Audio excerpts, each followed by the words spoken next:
Firstly, tell me, why has this question cropped up now? I mean, this daylight saving time has been ongoing for, well, longer than I've been alive. Yes, well, it's quite a long story. It started in the middle of the 70s after the first difficulties with oil. And then, well, now the point is that in some member states, it's a bit difficult. For example, in Finland and in Lithuania, because our northern member state, and it's true that the impact is not the same if you are in Finland or if you are in Greece. So some member states have been contested, considering that it is not necessary to have this mandatory change every 6 months.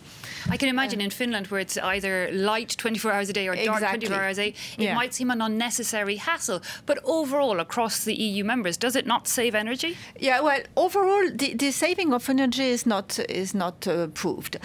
But what is important is that we keep the unity of the common market on that, because if one member state decides to change at one moment and on another moment, it will be much too complicated and also cost money. So but at the same time, there's slightly different time zones within the EU member states. There are 3 time zones within the yes, but if member states would decide not to change at the same moment, that would make that's only in place since 2001, right? It's in place. It's mandatory since 2000, and then but it started in the 80s. The first directive is from 1980. Where member states decided to change at the same moment. But since 2000, it's mandatory. All member states have to change at the same moment. Makes everything smoother, the running of companies and dealings much simpler. Exactly. But what do we gain by changing this hour then, if the energy saving hasn't been proven? Well, it's a real debate.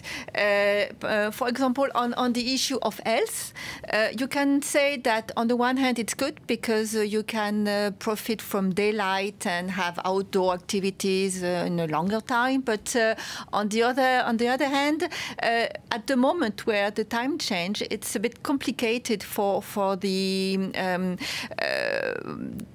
sleep, because this is a kind of difficulty.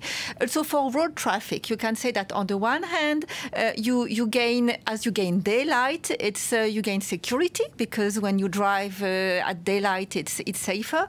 But on the other hand, at the moment when it changes, it's also a bit complicated. So there are no real proof, and that's precisely why we have decided to make this public consultation to know what is the idea of citizens. And this public consultation, it is online. Tell people, how can they get their voices heard, and will that voice be listened to? Yeah, it's very important that people give their opinion on that. You can find the online questionnaire on the website of the Commission, and it's just a few minutes to answer. It's very simple. And will majority say rule?